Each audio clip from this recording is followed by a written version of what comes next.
하늘이 내린 수행은 피할 수 없다. 부부 사이에 겪어야 할 수행이 없는 사람은 회사에 가면 다른 수행이 기다리고 있다. 어느 쪽이든 하늘이 내린 수행을 피할 수는 없다. 노자의 천망회회 소이불루 라는 말이 있듯이 하늘의 법망은 성긴 것 같으나 절대로 피할 수 없다. 즉 아무리 싫어도 하늘이 내린 수행은 피할 수 없다는 뜻이다. 그러므로 힘든 상황에 처하고 나서 할 것이 아니라 그 전에 하는 것이 낫다. 어떤 사람이 인생이 술술 잘 풀린다면 이는 옳은 일부터 먼저 했기 때문이다. 반대로 인생이 잘 풀리지 않는 사람은 옳은 일을 좀처럼 하지 않기 때문에 힘든 일을 겪는 것이다. 회사 상사도 잘 살펴보면 어떤 말을 하면 기뻐할지, 무엇을 하면 화를 낼지를 알아낼 수 있다. 알았다면 그 사람이 기뻐하는 일을 하자. 그러면 상황은 힘들게 벌어지지 않는다. 얼마 전 한 여성 디자이너가 나를 찾아왔다. 상사와 의견이 맞지 않아서 그만둔다는 것이었다. 사실 해결책은 간단했다. 그녀 스스로 상사가 감동해서 감탄사를 연발할 만한 일을 하면 된다. 상사 한 명도 납득시키지 못하는 사람이 세상을 납득시킬 수 있겠는가? 많은 사람들이 수행을 어려워하는 이유는 자신을 바꾸는 것이 두렵기 때문이다. 물론 힘들겠지만 우리는 자신을 바꿔나갈 수밖에 없다. 세상은 변하지 않으니까. 인생에는 다양한 문제가 있으며 어느 쪽이 옳은지는 상황마다 다르다. 하지만 대개는 자신이 가장 하기 싫어하는 것이 옳다. 즉 문제가 생겼을 때 그 중에서 제일 하고 싶지 않은 것이 바로 해결책이다. 그래서 나는 항상 가장 하기 싫은 일부터 시작하려고 노력한다. 대부분의 사람들은 가장 간단한 일부터 시작하는데 자신이 제일 잘하는 방법은 수행이 될 수 없다. 정말 수행을 하려면 가장 서투른 것부터 해야 한다. 대개 이런 일들은 생각하는 것만큼 굴욕적이지 않다. 그럼에도 하기 싫은 이유는 그것이 그 사람의 아집이기 때문이다. 행복은 생각만 하고 있어서는 안 된다. 앞에서도 언급했지만 사람은 행복하다고 생각만 해서는 안 된다. 행복하게 보여야 한다. 불행한 사람은 불행에 어울리는 모습을 하고 있기 때문이다. 불행에 어울리지 않는 모습을 하고 있으면 우동 한 그릇의 이야기처럼 셋이서 우동 한 그릇을 먹는 상황까지 가지 않는다. 액세서리를 멋지게 하고 행복한 모습을 하고 있으면 자신도 모르게 튀김우동 하고 외치게 될 테니까. 그리고 그런 모습을 하고 있으면 이유는 모르겠지만 튀김우동을 먹을 수 있게 된다. 그리고 기적도 일으킬 수 있다.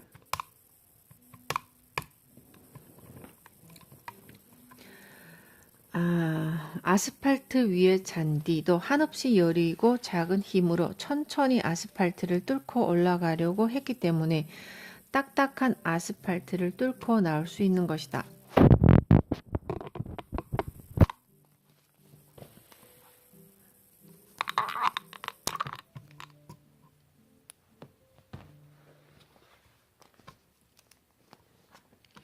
사람도 마찬가지다. 지구가 움직이듯 지구에 사는 우리는 열심히 움직여야 한다. 그러면 성공할 수 있다. 그런데 만일 힘든 일이 있다면 이는 자신이 틀렸기 때문이다. 실패는 실패가 아니라 잘못된 방법을 알게 되는 기회다.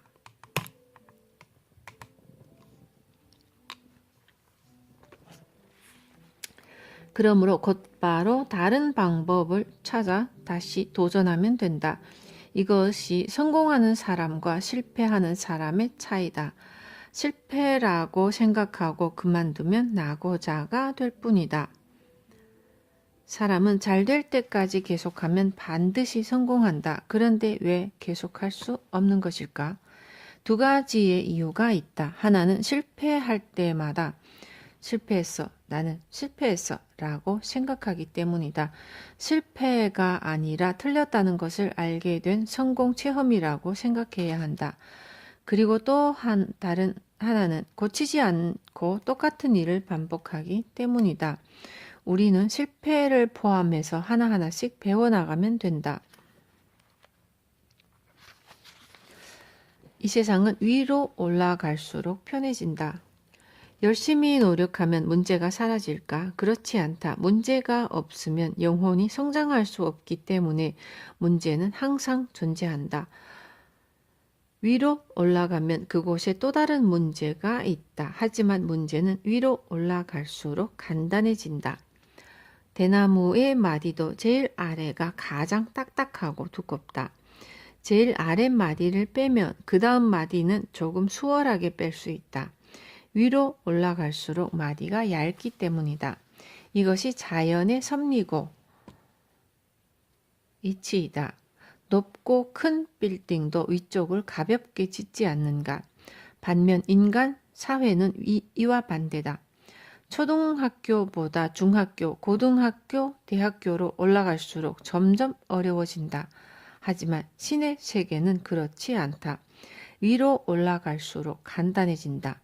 이를 알지 못하고 위로 올라가면 올라갈수록 어려워진다고 생각하면 사람은 도전하지 않게 된다.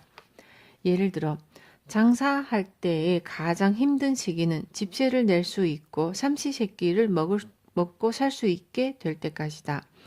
이 시기가 제일 밑바닥으로 가장 힘들다. 그런데 이 시기에 위로 올라가면 올라갈수록 더 어려워진다고 생각하면 더 이상 도전하지 않게 된다. 안타까운 일이 아닐 수 없다. 내 경우는 16살에 사회로 나와서 혼자 돈을 벌 수 있게 될 때까지가 가장 힘들었다. 일을 포함해 뭐든지 처음은 힘들다. 하지만 점점 편해진다. 만일 점점 더 힘들어진다면 방법이 틀렸기 때문이다. 고생 끝에 낙이 온다는 말이 있는데 그렇지 않다. 고생 끝에는 더한 고생이 있다. 틀렸기 때문에 고생하는 것이다. 그러므로 만일 당신이 지금 많이 힘들다면 잠시 멈춰서서 고민해보고 방법을 바꿔보자. 그럼에도 고생이 계속된다면 또 다른 방법을 생각해보자. 그러면 반드시 신이 계시를 통해서 올바른 방법을 알려줄 것이다. 부부는 균형이다. 힘든 일이 생겼을 때는 인생은 그런 거야 라고 생각하면 된다. 실제로 인생이란 그렇다. 결혼도 그렇다. 이러지도 저러지도 못하는 일이 벌어졌을 때는 그런 거지 뭐 라고 생각하고 넘기면 극복할 수 있다. 부부를 두고 흔히 인생의 동반자라고 하는데 원래의 의미는 균형이다. 즉 서로가 서로를 반영하는 관계다. 자신이 그 정도의 남편이라서 그 정도의 아내를 맞은 것이고 아내가 그 정도라서 남편도 그 정도인 것이다. 그러므로 부부 사이에 불균형은 없다. 결혼도 균형이다. 그래서 자신이 변하면 배우자도 변한다. 만약 균형이 잘 맞지 않으면 이혼하게 된다. 남편이 미숙할 때는 아내도 미숙하다. 결혼은 그런 것이다. 회사도 처음에 유능한 사람이 지원하지 않는 이유는 사장이 미숙하기 때문이다. 사장이 성장하면 직원도 함께 성장하고 그렇지 않으면 직원들은 그만두고 다른 곳으로 떠나게 된다. 바람 피우는 것과 예쁘게 꾸미는 것. 남자는 바람 피우는 습성을 버리면 끝이다. 여자가 하라는 대로만 하면 일시적으로 만족감을 줄 수는 있겠지만 결국에는 재미없어 시시한 남자야 라고 여겨지기 때문이다. 여자는 예쁘게 꾸미는 습성을 버리면 끝이다. 결혼하고 아내가 집에 푹 퍼져 있으면 남편은 반드시 바람 피우고 싶어진다. 부부는 서로에게 공기와 같은 존재여야 한다며 편하게 느껴지는 관계가 좋다고 하는데 그렇지 않다. 부부 사이라도 남녀 사이처럼 긴장감이 필요하다. 뭐야?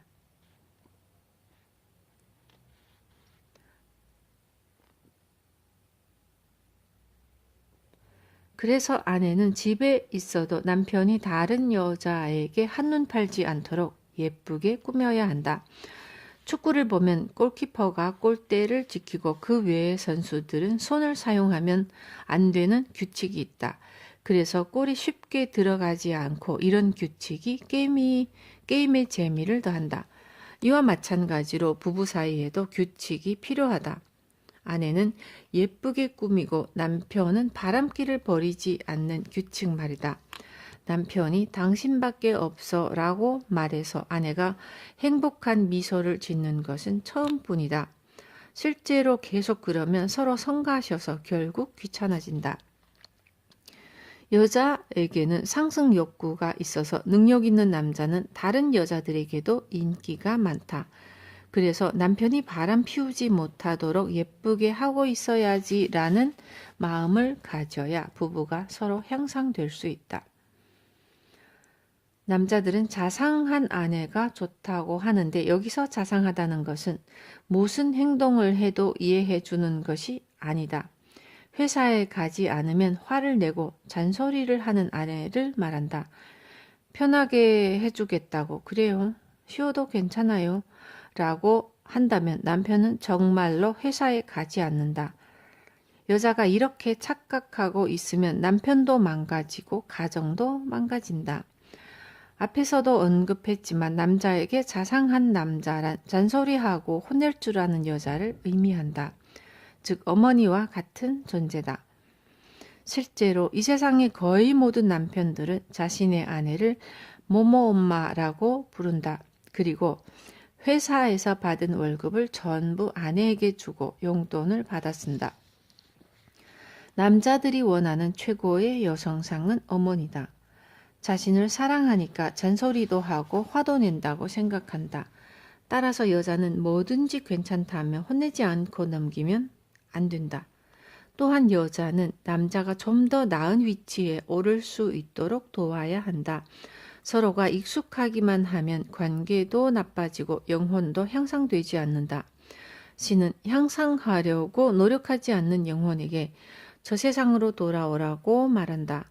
반대로 수명을 어느 정도 연장하고 싶다면 계속 영혼을 향상시키면 된다. 어쨌든 이 세상은 위로 올라가는 것이 가장 편하고 좋다. 아래를 보고 걸으면 떨어질 뿐이다. 네 번째, 경제. 경제를 아는 것이 중요하다. 우리가 생활하는 데 경제는 매우 중요하다. 이번 장에서는 우리를 둘러싼 경제에 대해 생각해 보고자 한다. 우선 경제에는 인플레이션과 디플레이션이라는 현상이 있다. 현재는 디플레이션이다. 일반적으로 디플레이션에는 상품 가격이 하락한다. 과거에는 경기가 나빠지면 상품 가격이 하락했다. 즉 불경기가 되면 사람들이 물건을 구입하지 않기 때문에 상품 가격이 떨어진다. 그런데 지금은 경기가 좋아도 상품 가격이 하락한다. 과거에도 이와 비슷한 시기가 있었다. 영국이 패권을 쥐었을 때에 그랬다. 당시 영국의 해군은 전 세계의 바다를 지배하고 있었고 그래서 일시적으로 전쟁이 사라졌는데 그렇게 되자 상품 가격이 하락하기 시작한 것이다. 즉 전쟁이 없으면 상품 가격은 하락한다. 반면 지금은 미국이 공군뿐만 아니라 해군 육군에서 압도적으로 강하다. 그래서 지역 분쟁이 일어나도 큰 전쟁으로 번지지 않는다. 20세기는 전쟁의 시대였기 때문에 우리는 싫어도 전쟁을 알아야 했다. 하지만 지금은 전쟁이 끝나고 경제의 시대가 되었다. 현재 일본이 불황인 이유는 미국과 소련이 대립했을 때에 전 세계가 반으로 나뉘었기 때문이다. 서쪽과 동쪽, 즉 미국 측과 소련 측으로 말이다. 소련과 냉전을 벌이던 시절 미국을 미국을 대신해서 경제를 맡아줄 나라가 필요했다. 그 나라가 바로 일본이었다. 그래서 일본의 경기가 호황을 누렸던 것이다. 그런데 지금은 전쟁이 끝나고 무기를 생산하던 공장에서 냄비를 만들면서 물건이 남아돌게 됐다. 이와 마찬가지로 병사였던 사람들도 일을 하기 시작하면서 노동력도 남아돌게 됐다. 즉, 노동력과 상품이 잉여 상태가 된 것이다. 또한 미국도 전쟁 이후 스스로 경제를 맡아 이끌고 나가게 되었다. 요컨대 일본의 경기가 좋았던 이유는 사실상 냉전 덕분이었다. 세상을 냉정하게 바라보자. 후쿠시마 원전 사고가 큰 문제로 떠올랐다. 하지만 지금도 그곳에서는 많은 사람들이 일하고 있다. 방사능 문제로 세상이 떠들썩하지만 그곳에서 일하고 있는 사람이 죽었다는 소식은 아직 듣지 못했다. 매년 하천이나 바다로 놀러가서 많은 사람들이 사고로 잃는 것에 비하면 현실로 나타난 위험성은 크게 적다고 할 수 있다. 이것이 현실이다.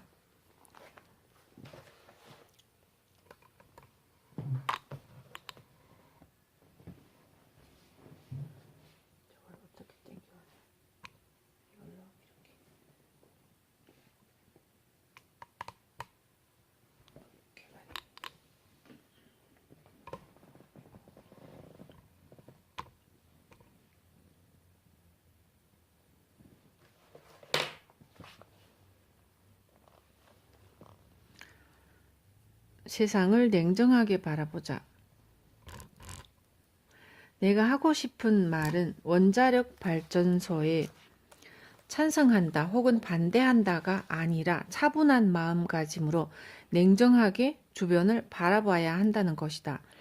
특히 이 세상에는 필요 이상으로 사람들에게 겁을 주려는 무리가 있다. TV 프로그램을 만드는 사람들은 시청률을 높이기 위해서 대중들에게 겁을 준다. 아무 문제도 없으니 안심해도 된다고 보도하면 아무도 보지 않으니까.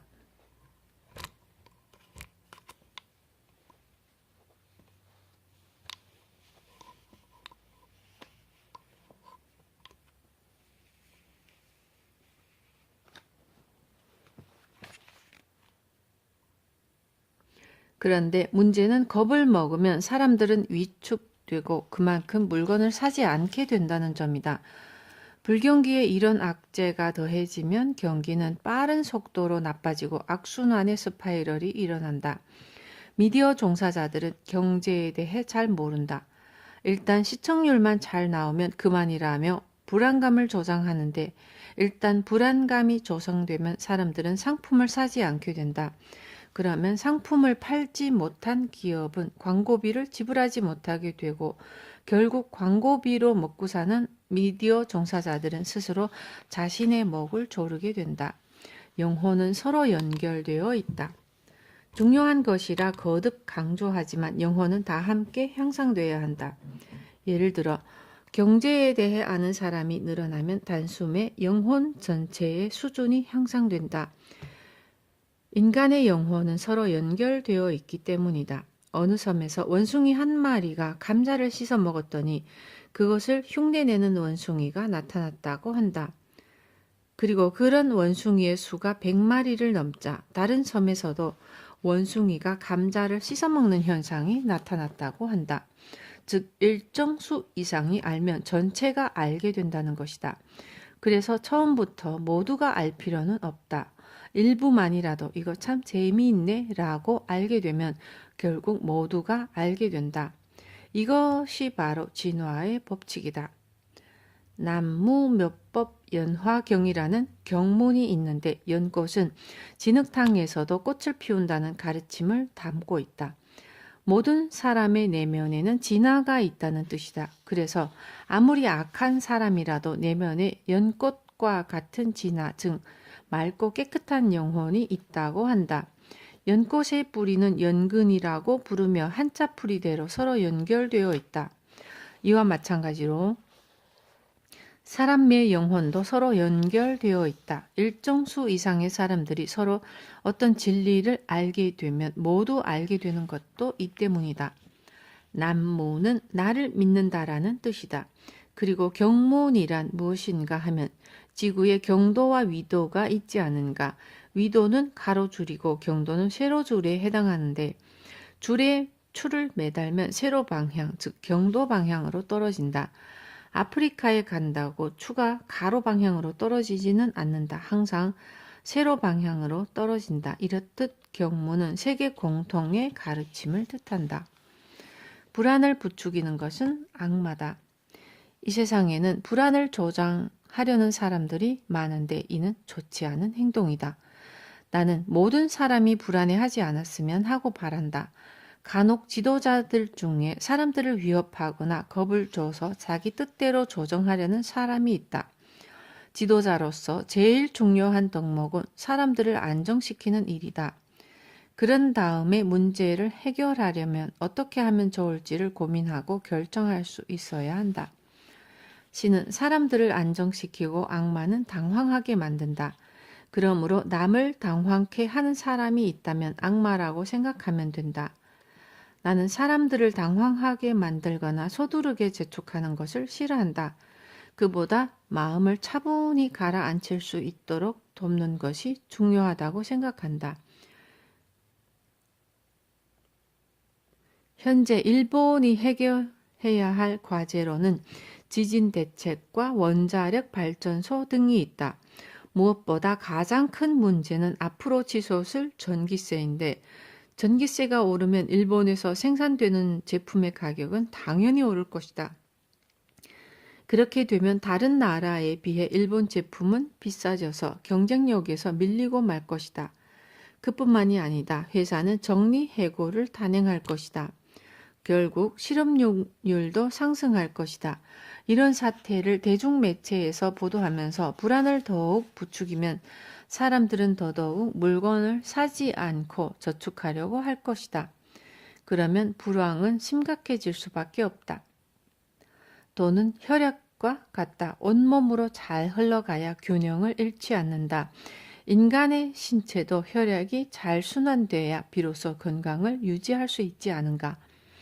사실 일본은 많은 양의 현금을 보유하고 있다.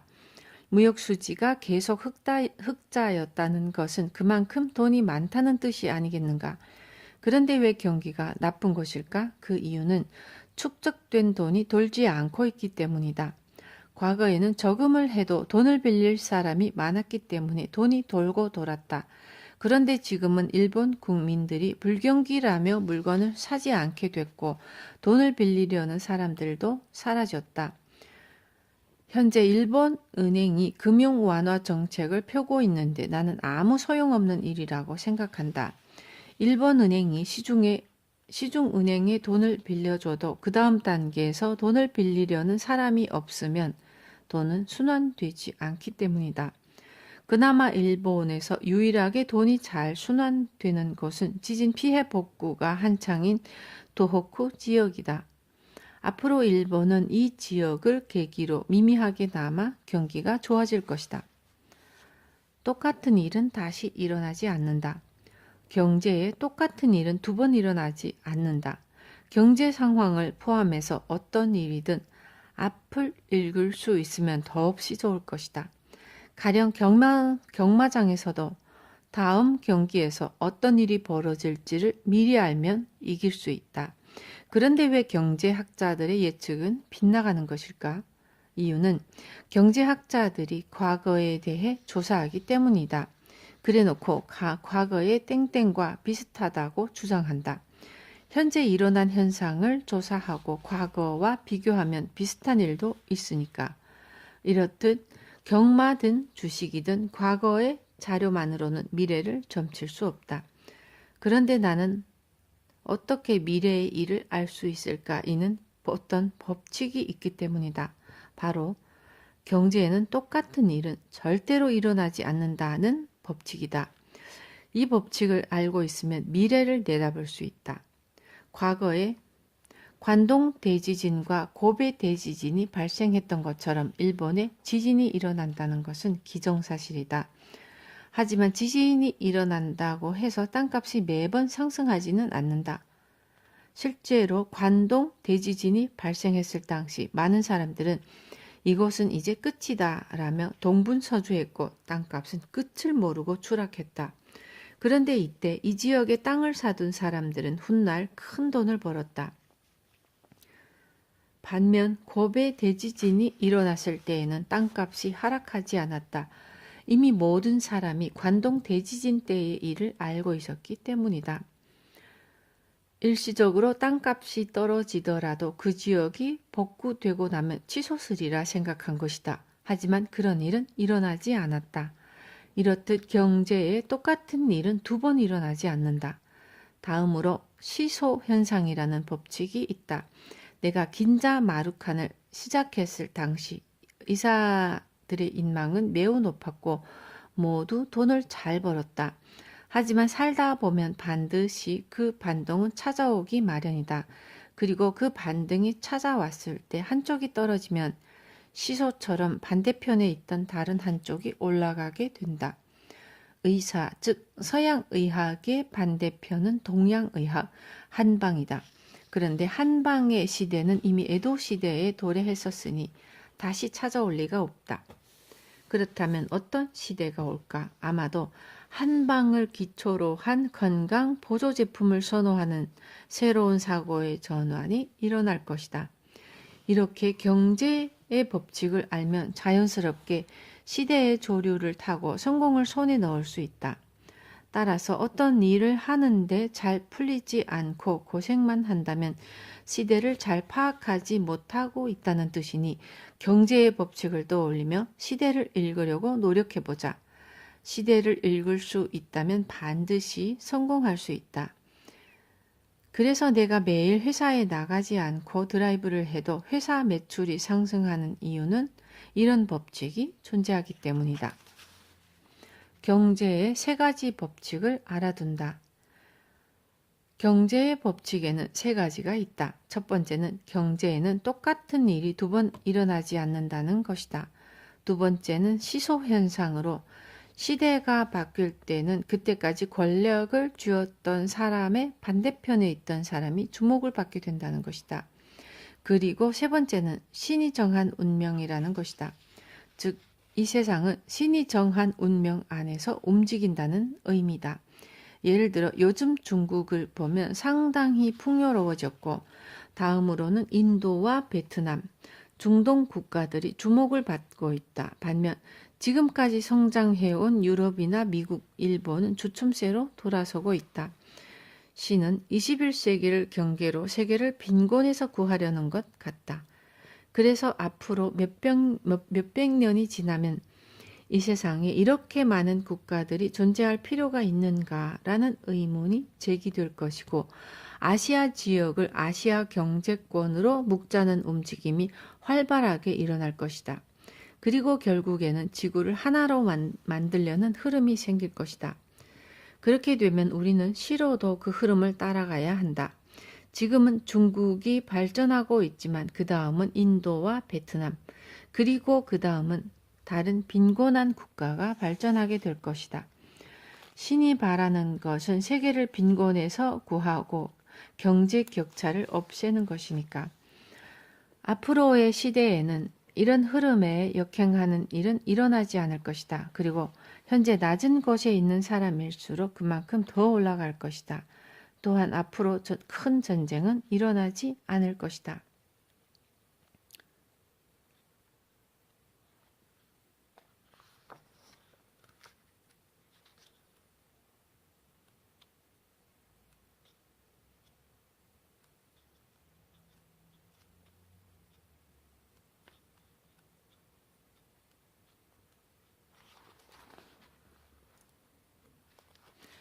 경제는 사람에 따라 다르다.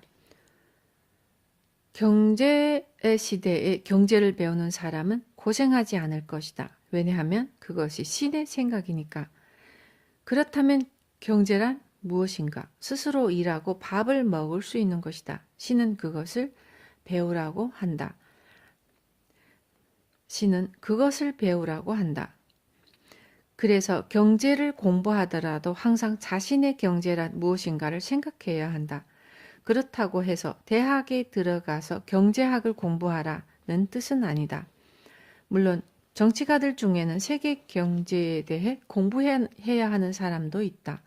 하지만 보통의 일반인은 그보다는 자신이 행복하게 사는 데 필요한 경제를 배우는 것이 중요하다.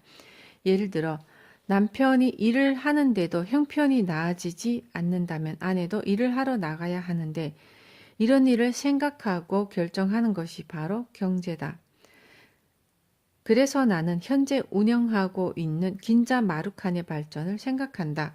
그것이 나에게는 경제다.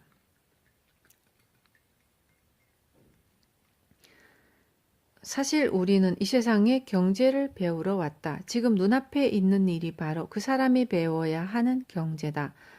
국가는 국가로서 경제를 공부해야 하고 회사원은 회사원으로서 경제를 공부해야 한다.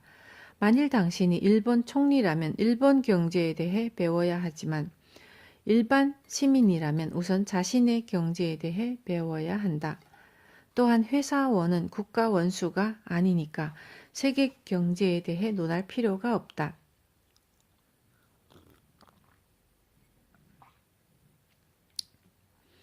그보다도 불황으로 직원 중 몇 명이 회사를 나가야 하는 시기가 찾아왔을 때 회사에 남을 수 있는 사람 중 한 사람이 돼야 한다. 그것이 회사원의 경제다.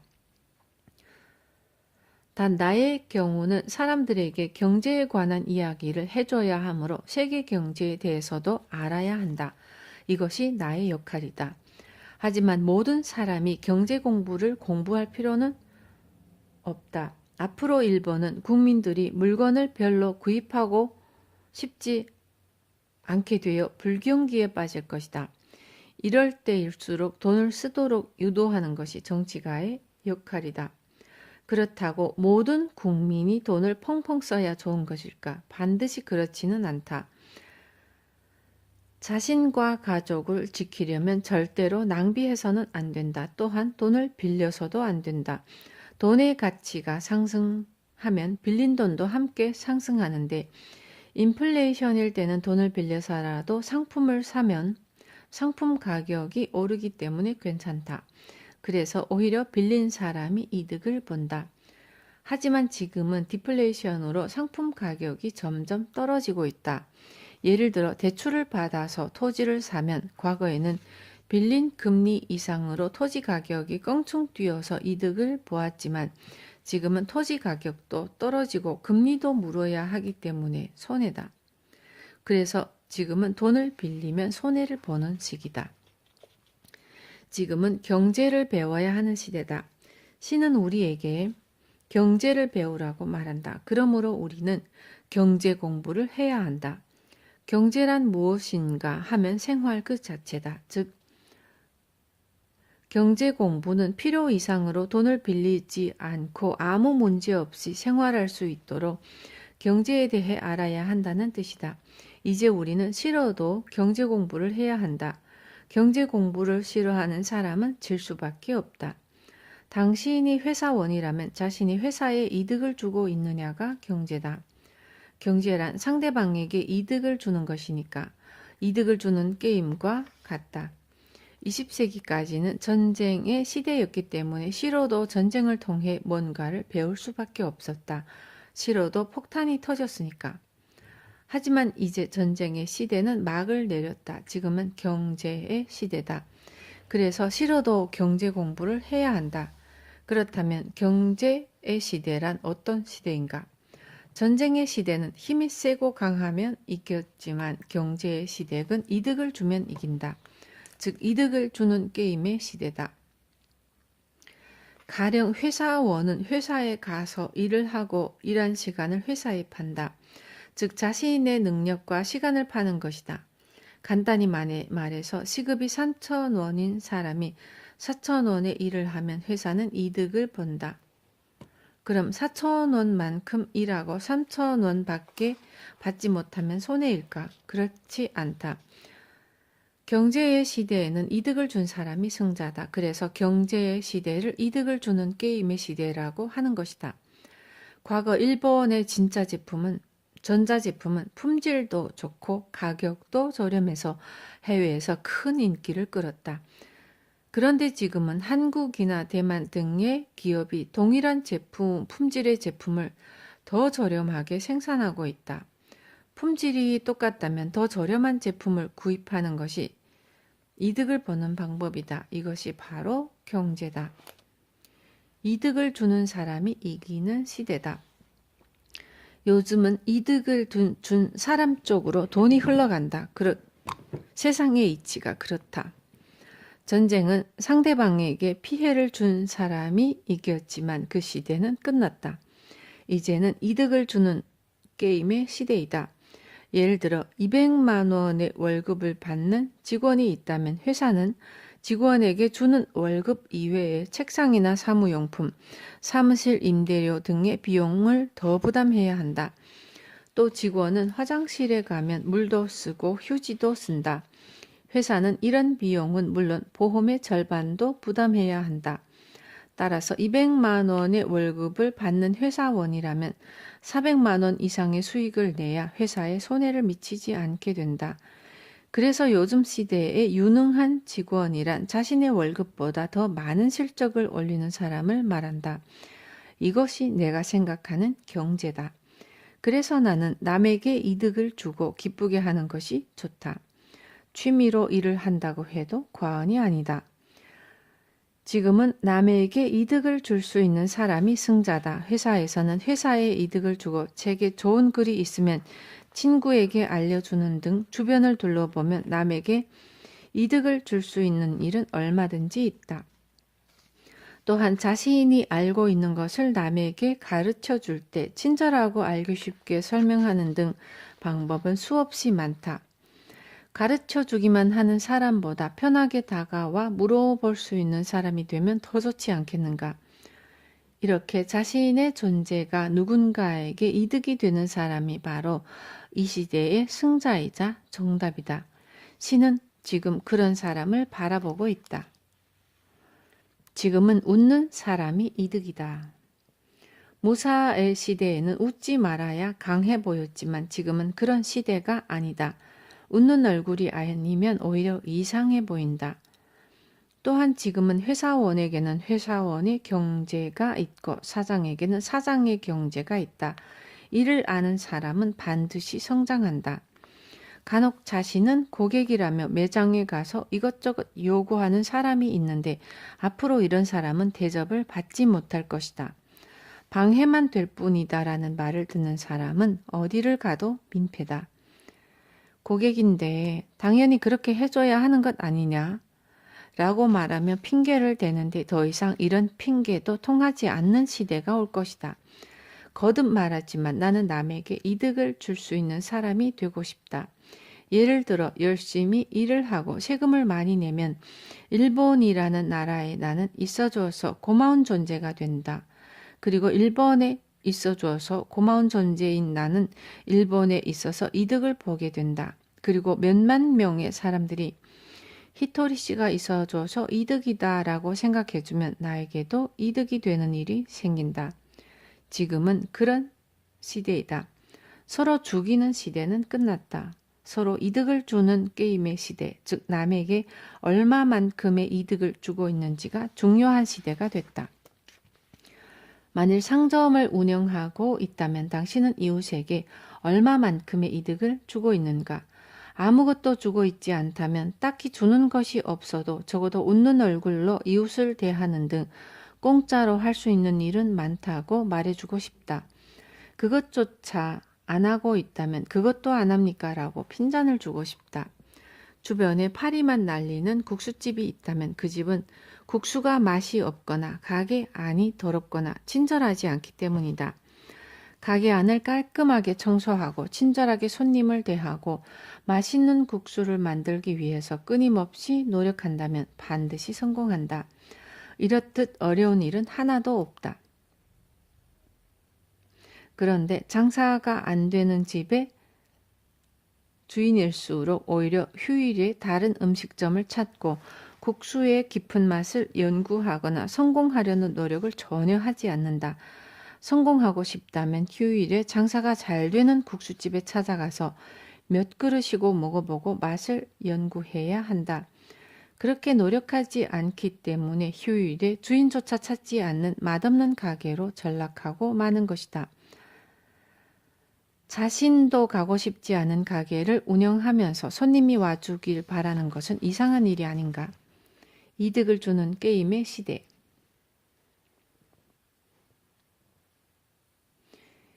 21세기는 이득을 주는 게임의 시대이다. 우리는 어떻게 하면 회사에 이득을 줄 수 있을까? 어떻게 하면 사회에 이득을 줄 수 있을까? 정답은 자신이 할 수 있는 일을 묵묵히 하는 것이다. 좋은 취직 자리가 어디 없나 하고 일을 찾는 사람에게 예를 들어 어떤 자리라고 물어보자. 만일 당연히 월급도 많이 주고 휴가도 많이 주면서 안정적인 자리지라고 답한다면 이 사람은 자신의 입장에서 자신의 이득만을 생각하는 사람이다. 미안하지만 나는 이런 사람에게 당신의 인생은 비극적일 겁니다 라고 말해주고 싶다. 왜냐하면 지금은 이득을 주는 게임의 시대니까. 시대에 맞는 삶의 방식을 터득하지 못하면 결국 자신만 괴로워질 뿐이다. 만일 어떤 남자가 여자에게 인기가 많길 바란다면 여자에게 이득이 되는 사람이어야 한다. 과거에는 남자다운 사람이 인기가 많았다. 남자답지 않으면 돈을 벌지 못했으니까. 하지만 지금은 여자도 트럭을 운전하는 등 다양한 직업을 갖게 됐다. 이제 여자들이 원하는 남성상은 더 이상 남자다운 남자가 아니다. 이상적인 남성상이 달라졌다. 신은 여자에게 향상심을 줬다. 그래서 자신을 항상 지켜줄 수 있는 남자를 좋아하고 사귀고 싶어 한다. 더 이상 끼니 걱정을 하지 않게 해주는 남자가 아니다. 그리고 자신의 향상을 방해하는 남자를 제일 싫어한다. 이것도 하지마 저것도 하지마가 아니라 일이든 뭐든 뭐 다 해봐. 실패해도 내가 먹여 살릴 테니까 라고 말해줄 수 있는 남자가 인기가 많다. 왜냐하면 여자에게 이득이 되니까. 이처럼 요즘 시대에는 남편이든 누구든 서로에게 이득을 주는 존재여야 한다. 나 또한 마찬가지다. 이 책을 읽은 독자들에게 손해를 끼치면 안 되니까 열심히 책을 썼다. 인세를 받지 않아도 돈은 충분하고 유명해지고 싶은 생각도 없지만 제자들이 신세를 지고 있는 출판사의 부탁이라서 그에 부응하고자 노력했다. 나는 강연회에 와달라는 부탁을 받아도 강사료를 받지 않는다. 그렇다고 설렁설렁 하지는 않는다. 강연회에 와준 사람들이 행복해질 수 있도록 온 힘을 다해 이야기한다. 참석한 사람들에게 이득을 주지 못하는 사람은 되고 싶지 않으니까. 주변을 둘러보면 사장이라며 으스대는 사람이 있는데 으스대는 것만큼 꼴불견은 없다. 이러한 행동은 남에게 불쾌감을 주고 이것만으로 이미 다른 사람에게 이득을 주지 못하는 존재가 된다. 그래서 나는 와주셔서 참 좋았어요 라는 말을 들을 수 있는 사람이 되고 싶다. 그러기 위해서는 자신의 기분을 스스로 조절하고 분위기에 맞출 줄 아는 것이 매우 중요하다. 나는 사람들이 내 눈치를 살피거나 기분을 맞추도록 하지 않는다. 항상 기분이 좋기 때문이다. 이런 사람이 쓴 책을 읽었다면 누군가와 만나서 행복하다 혹은 이런 이야기를 듣게 돼서 행복하다가 아니라 당신 자신이 만나서 좋았어요, 이야기를 듣게 돼서 좋았어요 라는 말을 들을 수 있는 사람이 됐으면 좋겠다. 힘든 때가 바로 배워야 할 때다. 주변을 둘러보면 돈 때문에 고생하는 사람이 있는데 이런 사람은 돈 때문에 고생하는 것이 아니라 한창 돈에 대해 배우고 있는 것이다. 돈 때문에 하는 고생은 경제적인 관념이 없어서 겪는 것이다. 그래서 자식이 돈 문제로 걱정할 때 부모가 돈을 대주면 부모도 곤란해지고 자식도 배울 기회를 잃게 된다. 결국 또 다른 곳에서 돈 문제로 곤란해지게 된다. 이럴 때 부모는 뭐뭐야 현명하게 잘 처리해라 라며 자식이 스스로 해결하도록 해야 한다. 그래야 부모도 자식도 돈에 대해 배울 수 있다. 이렇듯 모든 문제는 신이 내준 문제라고 생각하고 남의 탓으로 돌리거나 불평해서는 안 된다. 예를 들어 부장이 이상해서 일이 잘 안 되는 거야가 아니라 부장 한 명하고도 좋은 관계를 맺지 못하는데 다른 사람들하고 잘 지낼 수 있겠어? 라고 생각하자. 그리고 부장이 어떤 말을 들으면 좋아할지를 살펴보자.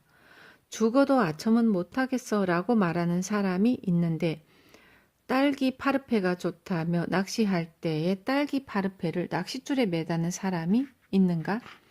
아무리 싫어도 지렁이나 갯지렁이 등을 써야 하고 낚고 싶은 물고기가 좋아하는 것을 낚싯밥으로 매달아야 물고기를 낚을 수 있다. 단순하게 게임이라고 생각하자. 예를 들어 눈앞에 밉상인 상사가 있다고 하자. 우선 이 상사에게 인정받을 수 있도록 열심히 일한다. 한 명에게라도 인정을 받지 못하면 안 되니까. 그런데 열심히 일을 해도 매번 혼나기만 한다면 항상 저를 위해서 좋은 조언을 해주셔서 감사합니다. 부장님만큼 저에 대해 잘 아시고 혼내주시는 분은 없습니다. 라고 말하자. 즉 상대방이 어떤 말을 던지면 자신은 그 이상의 것을 말하면 된다. 그런 게임이니까. 부장한테 혼났다, 너무 싫다가 아니라 상대방이 보자기를 내면 자신은 가위를 내밀면 된다. 인생은 언제나 한 발 늦게 내는 가위바위보 게임과 같다. 이미 나온 결과에 잘 대처하면 그만이다. 화를 내는 부장은 언제나 화를 내기 마련이니 상대방의 행동에 따라 자신의 대처 방법을 바꾸면 된다. 혹자는 상대방이 달라지기를 기다리면 되지 않느냐고 하는데 내가 아닌 남은 절대로 달라지지 않는다. 만일 달라진다고 해도 아마 당신의 배움이 끝났을 때일 것이다. 따라서 우리는 상대방에게도 기쁨이 되고 나도 타협할 수 있는 방법을 내놓으면 된다. 이를 위해서 신이 우리에게 지혜를 준 것이다.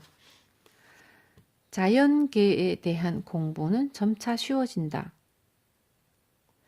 눈앞의 문제를 해결하면 그 위에 또 그 위에 다른 문제가 나타난다. 하지만 위로 올라가면 올라갈수록 점차 쉬워진다.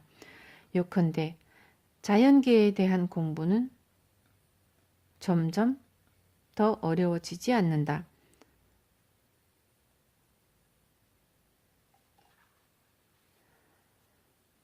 장사를 시작하고 가장 어려운 시기는 집세를 내고 새끼를 먹을 수 있게 될 때까지다. 대나무에 비유하자면 맨 아랫마디에 해당한다. 이 시기를 잘 넘기면 한동안은 불편함 없이 위로 올라갈 수 있다. 그런데 얼마가 지나고 나면 또다시 문제가 생긴다. 하지만 처음보다는 간단하고 수월하다. 그리고 열심히 하면 또다시 이 시기를 넘길 수 있다.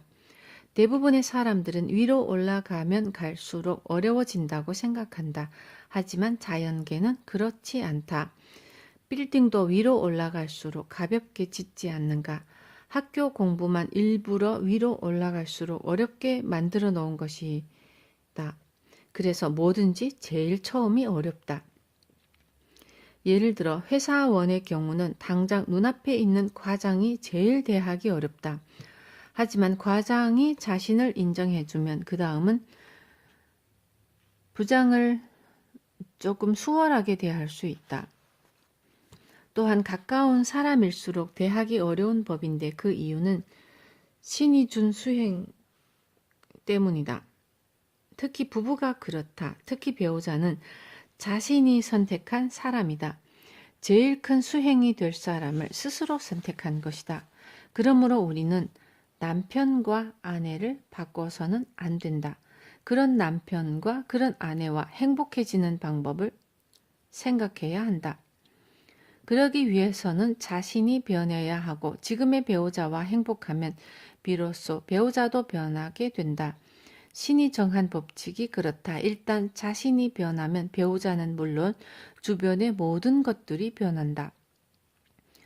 반대로 자신은 가만히 있고 상대방을 바꾸려고 하면 절대로 바뀌지 않는다. 그럴 때는 차라리 나는 뭐든지 할 수 있다. 세상에 안 되는 것은 없다고 생각하면서 노력해보자. 단 계속 노력했는데도 고통스럽다면 그만둬야 한다. 정말로 좋은 방법은 모두에게 좋은 방법이다.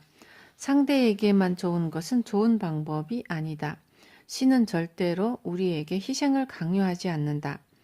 신이 내준 문제는 아내에게도 좋고 남편에게도 좋은 것이다. 그리고 이 세상에 이상적인 부부란 없다. 아무리 미인이라도 아무리 미남이라도 함께 있으면 언젠가 질리기 마련이고 결국 서로 지치게 된다. 그렇기 때문에 부부는 서로에게 감사하는 마음을 갖는 것이 가장 중요하다. 즉 서로에게 이득을 줘야 하고 서로 감사하는 사이가 되어야 한다.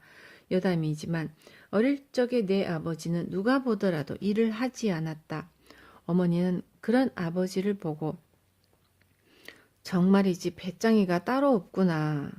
내 아버지는 일 안 해도 너무 안 하시는구나. 라며 불평했는데 그때마다 나는 속으로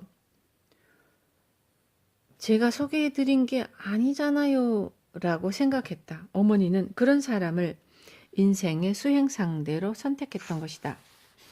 자신에게 이득이 되는 것을 생각한다. 인생은 주어진 환경 속에서 행복해지는 게임과 같다. 그래서 우리는 상대방을 바꾸려 해서는 안 된다. 카드 게임이든 뭐든 자신에게 주어진 카드나 상황에 불평한다면 절대로 이길 수 없다. 그러므로 우리는 이 세상에 일어나는 모든 일을 자신에게 이득이 된다고 생각해야 한다. 자신에게 손해가 되는 것은 생각하지 말자. 손해가 되는 것을 생각한들 이득이 되는 것은 하나도 없으니까. 중요한 것은 세상 사람들이 보기에 당신의 사고방식이 옳은지 그른지가 아니라 당신에게 이득이 되는지 아닌지다. 세상에도 이득이 되고 자신에게도 이득이 된다면 금상첨화일 것이다. 그래서 나는 나 자신에게도 이득이고 모든 이에게도 이득인 사람이 되고 싶다. 자신에게는 손해지만 주변 사람들에게 이득이거나 그 반대의 경우는 되고 싶지 않다. 앞으로의 시대는 남에게도 자상하고 자신에게도 자상해야 한다. 나는 남에게도 자상하고 자신에게도 자상하다. 남에게는 자상하지만 자신에게는 엄격한 사람은 되고 싶지 않다. 그래서 항상 모든 이에게 이득이 되는 것을 생각하는데 이런 생각이 결국에는 나 자신에게 이득이 되기도 한다. 지금의 나는 사람들에게 저는 비록 중졸이지만 남들보다 빨리 사회에 나와서 이득을 받습니다. 라고 이야기하지만 만약 내가 대학에 입학해서 졸업하게 된다면 학력도 역시 중요하다고 말할 것이다. 왜냐하면 나 자신에게 불리한 것은 말해봤자 이득이 되지 않으니까. 여담이지만 마쓰시타 고노스케는 초등학교밖에 다니지 못했다. 그러므로 내가 승자다. 왜냐하면 지금은 학력 사회니까. 이렇듯 우리는 자신에게 불리하거나 이득이 되지 않는 것을 생각하면 안 된다. 그래서 나는 누군가에게 상담을 부탁받으면 그 사람에게 이득이 되는 것을 생각한다. 누구를 만나더라도 그 사람에게 이득이 되는 것을 말해준다. 앞으로의 시대에는 남에게도 자상하게, 자신에게도 자상하게 해야 한다. 만일 남에게는 자상하게, 자신에게는 엄격하게 한다면 일이 잘 풀리지 않고 틀어질 것이다. 따라서 고민거리가 있을 때는 심각하게 고민하기보다 자기 자신을 달래면서 좋은 방법을 찾는 것이 좋다. 심각하거나 부정적인 의견을 내놓을 필요가 없다. 자기 자신에게 이득이 되는 사람이 되자. 그리고 한 발 더 나아가 동료에게도 이득이 되고 상사에게도 이득이 되는 그런 사람이 되자. 그러면 결국 최종적으로 이득을 보는 사람은 자기 자신이 될 것이다. 가게도 마찬가지다. 손님이 가야 한다면 그곳에 가는 것이 이득이라고 생각할 수 있는 가게가 되어야 한다. 그리고 어차피 봐야 할 얼굴이라면 보고 싶다고 생각되는 사람이 되어야 한다. 과거에는 뭘 하든 뭘 사든 선택지가 많지 않았다. 하지만 지금은 뭐든지 자유롭게 선택할 수 있는 시대가 됐다. 그러므로 우리는 선택받는 가게, 선택받는 사람이 되어야 한다. 회사원이라면 고용주가 고용하고 싶어하는 사람이 되고, 사장이라면 직원들이 이런 사람 밑에서 꼭 한번 일해보고 싶다는 마음이 드는 사람이 되자. 회사가 망해도 거래처에서 이 사람만은 우리 회사에 영입하고 싶다는 인정을 받을 수 있는 사람이 되자. 이처럼 남에게 이득을 준다는 것은 매우 중요하다. 지혜를 쌓아온 자신을 알자. 힘든 일이 생겼을 때 만일 당신이 25살이라면 25년간 쌓아온 지혜로 그 하루를 살자. 그러면 내일은 하루뿐의 지혜가 쌓인 내가 존재할 것이다. 이와 마찬가지로 30세에는 30년간의 지혜가, 40세에는 40년간의 지혜가 있다.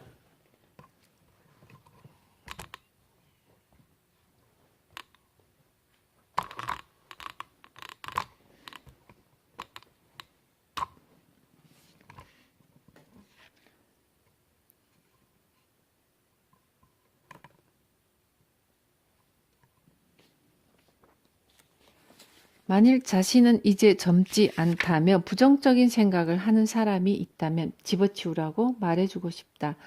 그런 말을 한들 아무에게도 이득이 되지 않으니까. 앞에서도 언급했지만 파리만 날리는 국수집은 국수가 맛이 없거나 가게가 더럽거나 손님에게 불친절한 것 중에 원인이 있다. 그런데도 주인이라는 사람은 휴일에 다른 국수집에 가서 국수를 먹어보고 무엇이 문제인지 고민하지 않는다. 그래놓고 리먼 쇼크 때문에 우리 가게에 손님이 없는 거야 라고 핑계를 대는데, 정말이지 리먼 브라더스에서 일했던 사람들이 당신 가게에 단골 손님이었냐라고 묻고 싶다. 또한 자신에게 아무런 이득도 되지 않는 이유를 생각할 겨를이 있다면 가게 안을 깨끗이 청소하고 손님을 친절하게 맞이하고 맛있는 국수를 만들기 위해 노력하자. 어쨌든 우리는 지금까지 살아온 경험을 바탕으로 오늘 하루를 살면 된다. 실현을 당했던 실패를 하던 경험이 하나 더 늘었을 뿐이다. 그렇게 늘어난 경험을 바탕으로 또다시 내일을 살면 된다. 그렇기에 실패와 실현은 자신에게 좋은 경력이 된다. 경력은 그렇게 쌓이는 것이다.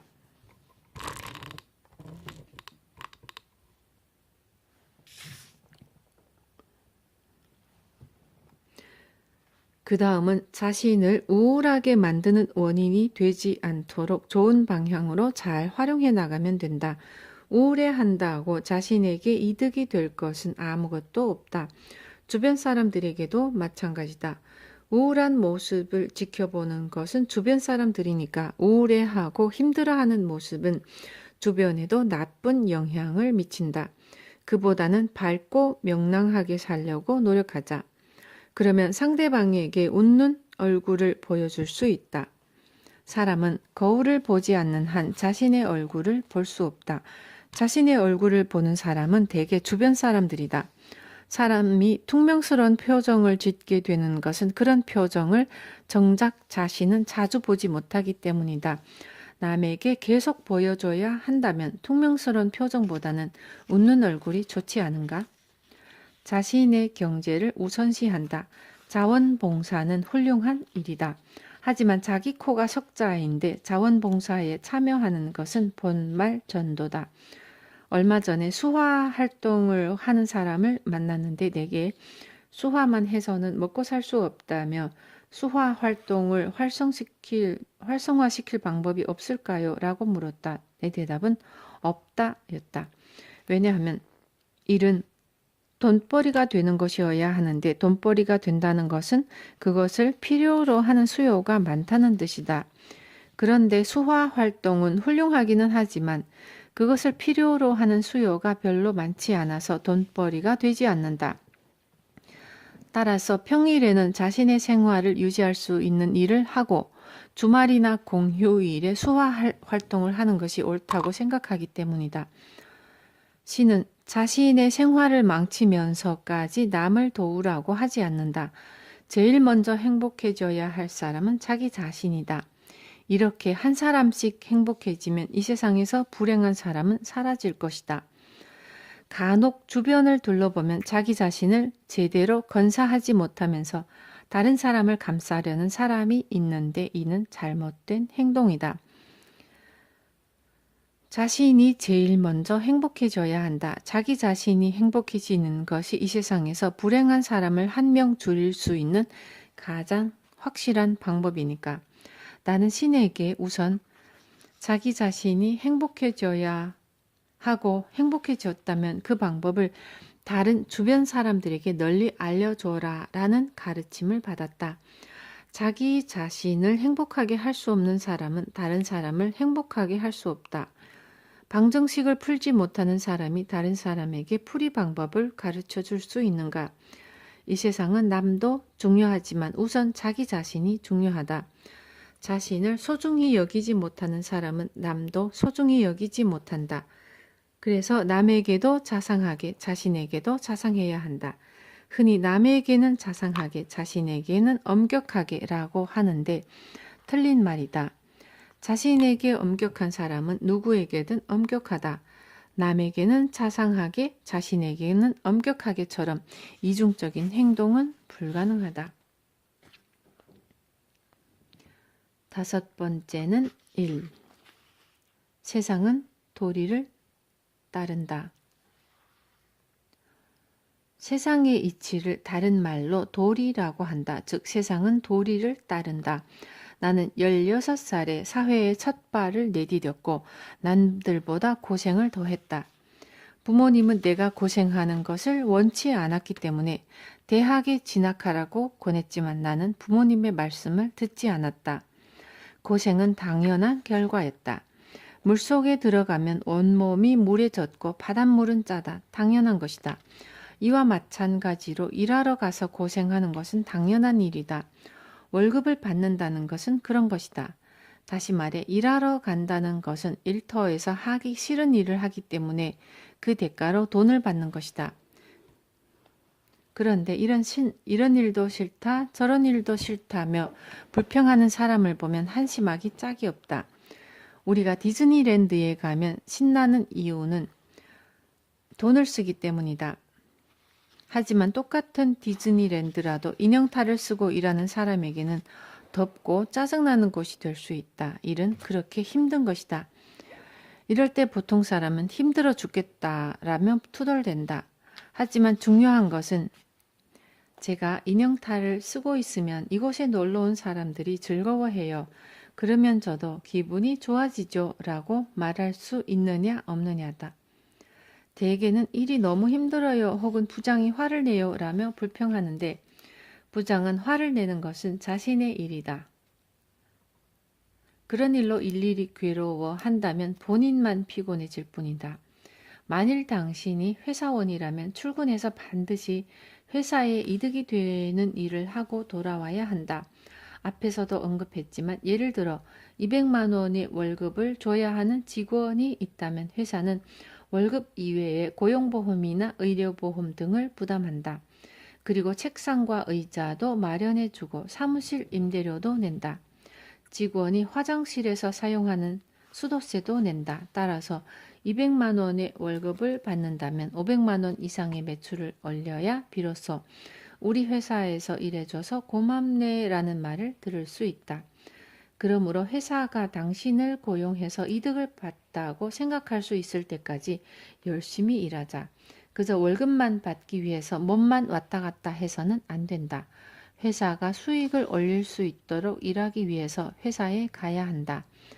반면 자신이 이득을 보려는 요량으로 앞에 나서면 반드시 손해를 보게 된다. 회사는 나를 고용했으니 반드시 이득을 볼 거야 라고 생각하자.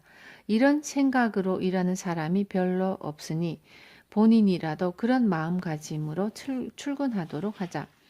나는 강연을 부탁받아도 강사료를 받지 않는다. 그렇다고 강연을 대충대충 하지는 않는다.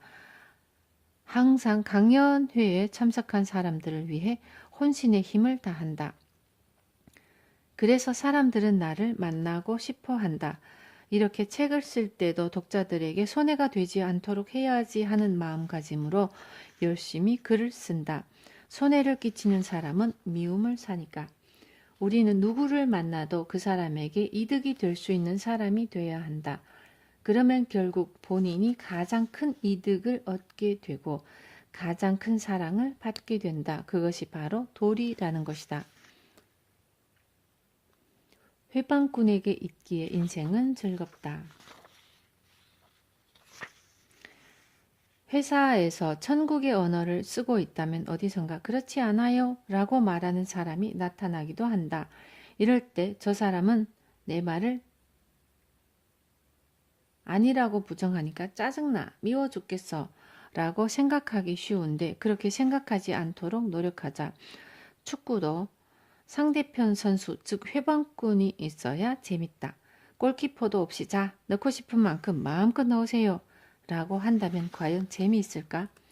자신이 아무리 옳은 일을 하더라도 반대하는 사람은 반드시 있다.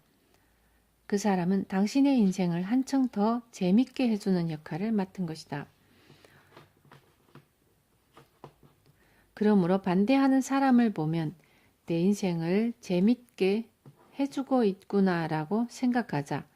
어떤 일이든 자신에게 유리한 쪽으로 생각하는 것이 이득을 얻는 삶이다. 회사에 가서도 그렇게 생각하자. 또한 즐겁게 자신의 업무를 마치고 아직 일이 덜 끝난 사람이 있으면 도와주자.